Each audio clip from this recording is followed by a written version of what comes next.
하나님이 높이면 낮출 자가 없어요. 하나님이 버리고 낮추면 높일 자가 없습니다.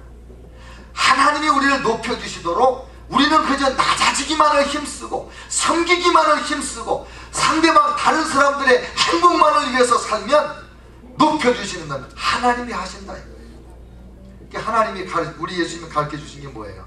너희가 잔치에 초대를 받거든 말 속에 가서 앉아라. 근데 옛날에 권사님들 집사님들하고 신방을 가다 보면은, 한국에는 신방을 많이 하잖아요. 신방 가다 보면 꼭 그 어떤 분은 들어가자마자 어이구 추워 어이구 추워 어이구 추워 그러면서 아랫목에 가서 딱 자리 잡고 앉는 거예요. 아, 그러면 이제 목사님은 어디 앉아요? 운목에 앉아야지. 목사님 운목에 앉았으면 주인이 들어와가지고 아이고 목사님 그거 추워요 목사님 이리 오세요. 이쪽 아 괜찮아요 제가 젊으니까 여기 아니에요. 그래서 목사님이 아랫목에 앉아야죠. 권사님 저쪽으로 좀 저쪽으로. 그러면 권사님 체면이 어떻게 돼요?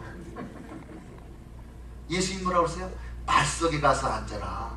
그러면 주인이 와서 올라앉으세요. 그럴 때 네가 영광스럽게 된다. 근데 높은 자리에 앉았는데 너보다 더 높은 사람이 와가지고 아이고 또 두 자리만 내려 앉으시죠. 그러면 네가 두 자리만 내려가겠냐? 말석까지 내려가지. 그러니까 예수님의 원리가 뭐냐면 낮아지는 거예요. 낮아지는 거.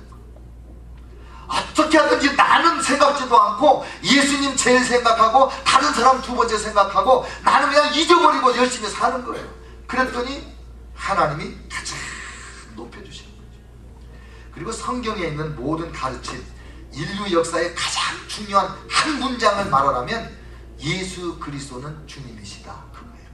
Jesus Christ is Lord. 이 말이 가장 중요해요. 그리스도인이 되는 건 어떻게 하는 거냐? 예수님이 나의 주님이십니다. 그 고백으로 그리스도인 되는 거예요. 그 말씀 한 고백으로 우리의 모든 죄가 용서받고 영원한 천국을 상속받는 하나님의 자녀로 신분이 확 바뀌는 거예요. 할렐루야. 그러니까 예수 그리스도는 주님이시다. 이게 그렇게 중요한데 이 칭호를 받게 하기까지 어떤 모습으로 예수님이 살았느냐? 자기는 하나님으로서의 특권도 포기하고 자기를 완전히 비우고 종의 형체 사람의 모양으로 나타나서 죽기까지 복종하고 다른 사람만을 위해서 살았다는 거예요. 우리가 이렇게 살면 동일한 역사가 일어날 텐데 얼마나 위대한 역사가 나타나는지 한번 보시겠어요? 1884년에 우리나라에 선교사님이 처음 들어왔습니다. 그때 초기에 들어온 선교사님 중에 언더우드라고 하는 선교사님이 계십니다. 그분이 이렇게 기도했어요. 그때 우리나라에 와서 이렇게 기도했어요. 오 주여, 지금은 아무것도 보이지 않습니다. 주님, 메마르고 가난한 땅, 나무 한 그루 시원하게 자라오르지 못하고 있는 땅에 저희들을 옮겨와 앉히셨습니다. 요즘에 한국에 가보면 땅이 보이질 않아요. 숲이 우거져 있거나 콘크리트가 깔려 있거나 둘 중에 하나예요. 그렇게 우거진 좋은 아름다운 땅입니다. 그런데 100여 년 전에 선교사님 눈에 나무 한 그루 시원하게 자라나지 못한 그런 척박한 땅이 우리나라 땅이었다 이 말이에요. 그 넓고 넓은 태평양을 어떻게 건너왔는지 그 사실이 기적입니다. 주께서 붙잡아 뚝 떨어뜨려 놓으신 듯한 이곳, 지금은 아무것도 보이지 않습니다. 보이는 것은 오직 고집스럽게 얼룩진 어둠뿐입니다. 어둠과 가난과 인습에 묶여있는 조선 사람들 뿐입니다. 그들은 왜 묶여있는지도 고통이라는 것도 모르고 있습니다. 고통을 고통인 줄 모르는 자에게 고통을 벗겨주겠다고 하면 의심하고 화부터 냅니다. 조선 사람들의 속셈이 보이지 않습니다. 이 나라 조정의 내심도 보이지 않습니다. 가마를 타고 다니는 여자들을 영영 볼 기회가 없으면 어찌하나 합니다. 조선의 마음이 보이질 않습니다. 그리고 저희가 해야 할 일이 보이지 않습니다. 선교사로 처음 와서 너무너무 절망하는 기도잖아요. 너무 힘든 그 상황을 그대로 얘기하는 거예요. 100여 년 전에 우리 한국 상황이에요. 그러나 주님 순종하겠습니다. 겸손하게 순종할 때 주께서 일을 시작하시고 그 하시는 일을 우리들의 영적인 눈이 볼 수 있는 날이 있을 줄 믿나이다. 믿음은 바라는 것들의 실상이요 보지 못하는 것들의 증거라고 하신 말씀을 따라 조선의 믿음의 앞날을 볼 수 있게 될 것을 믿습니다. 지금은 황무지 위에 맨손으로 서 있는 것 같사오나 지금은 서양 귀신 양귀자라고 손가락질을 받고 있사오나 저들이 우리 영혼과 하나인 것을 깨닫고 하늘나라의 한 백성 한 자녀임을 알고 눈물로 기뻐할 날이 있음을 믿나이다. 지금은 예배드릴 예배당도 없고 학교도 없고 그저 경계와 의심과 멸시와 천대함이 가득한 곳이지만 이곳이 머지않아 은총의 땅이 되리라는 것을 믿습니다. 주여 오직 제 믿음을 붙잡아 주옵소서. 잘 사는 나라 미국에서 100여 년 전에 몇 달 배를 타고 한반도, 정말 그때 당시 세계 지도에 제대로 나와나 있었을지 모를 우리나라 땅까지 왔는데 절망적인 상황인 거예요. 아무 희망의 싹이 보이지 않는 그런 때인 거예요. 오로지 희망은 믿음 하나에 하나님 믿습니다 그거예요. 근데 100여 년이 지난 지금 여러분과 제가 이 기도의 응답으로 예수님 믿어 하나님의 자녀 됐습니다. 오늘 이렇게 하나님 앞에 모여서 감격적으로 예배를 드리고 있습니다. 우리뿐입니까?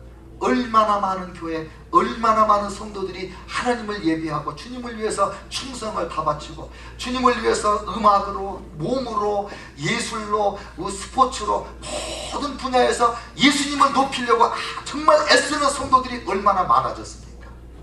더군다나 우리 한국교회에서 전 세계의 160여 나라에 2만여 선교사가 나가 있고 그 선교사님들의 생활비와 사역비를 수십억 달러를 매년 헌금해서 보내는 이 아름다운 열매가 어떻게 해서 맺어졌어요? 이 한 선교사님의 눈물의 기도 같은 기도가 씨앗이 돼서 이렇게 풍성한 열매를 맺은 거예요. 2000년 전에 예수님이 이 땅에 하나님 나라 보좌를 버리고 낮고 천한 말구유에 태어났는데 그 십자가에 못 박혀 달려 돌아가셨는데 그 씨앗이 2000년 동안 얼마나 풍성히 맺어졌습니까? 마찬가지입니다. 오늘 저와 여러분이 예수님의 마음을 품고 예수님의 삶의 자세, 예수님의 사람을 대하는 태도, 이것을 가지고 이대로 살아가기만 한다면 언더우드 선교사님의 눈물의 기도, 이 한숨 섞인 기도, 정말 몸부림치면서 사력을 다하여 믿습니다는 그 기도에 100여 년 만에 이런 풍성한 응답을 보듯이 오늘 우리가 그렇게 살면 앞으로 100년 후에 우리의 자손들과 우리 민족과 세계에 얼마나 영광스러운 열매가 맺혀질까를 생각해보면 가슴이 뛰잖아요. 내가 이렇게 살아서는 아니 되겠다. 나도 예수님처럼 살아야 되겠다. 100년 후에 이런 열매가 맺힐 수 있다면 내가 무엇을 과하다 하랴, 무엇을 힘들다고 하랴. 그런 마음 안 들어요? 너희 안에 이 마음을 품어라 곧 그리스도 예수의 마음이라. 이 마음을 품고 살면 되는데 거창하게 세계 선교를 위해서 그거는 좀 나중에 하고 우리 집에서부터 내가 우리 식구 중에 가장 낮은 자가 돼야 되겠다. 내가 우리 집에서 가장 험한 일을 해야 되겠다. 가장 어두운 것, 더러운 것은 내가 책임을 져야 되겠다. 내 아내, 내 남편을 이 세상에서 가장 존귀한 하나님의 아들로 딸로 내가 받들어 모시고 섬겨야 되겠다. 내 자녀들을 이 세상에 누구보다도 아름답고 존귀한 자녀로 내가 사랑하고 섬기면서 잘 세워야 되겠다. 나는 예수님처럼 나를 완전히 비운다. 나의 모든 특권을 포기한다. 나는 아무것도 주장하지 않고 아무것도 바라지 않고 오로지 사랑하고 섬기고 내가 낮아져야 되겠다. 그러면 그 가문이 어떻게 되겠습니까? 남이 어찌든 나만은 우리 교회에서 내가 예수님의 마음을 품고 가장 어두운 데서 내가 충성을 해야 되겠다. 가장 힘든 일 내가 해야 되겠다. 가장 큰 책임은 내가 짊어지고 내가 감당하고 가야 되겠다. 목사님, 장로님, 집사님, 성도님들이 다 그런 마음을 가지고 산다면 오늘 우리 들로스 교회가 얼마나 아름다운 교회, 얼마나 거룩하고 영광스러운 교회가 되겠습니까? 시간 문제죠. 그렇게만 산다면 너희 안에 이 마음을 품으라. 곧 그리스도 예수의 마음이다. 예수님의 마음, 여러분과 저의 마음 되기를 축원합니다. 기도하겠습니다.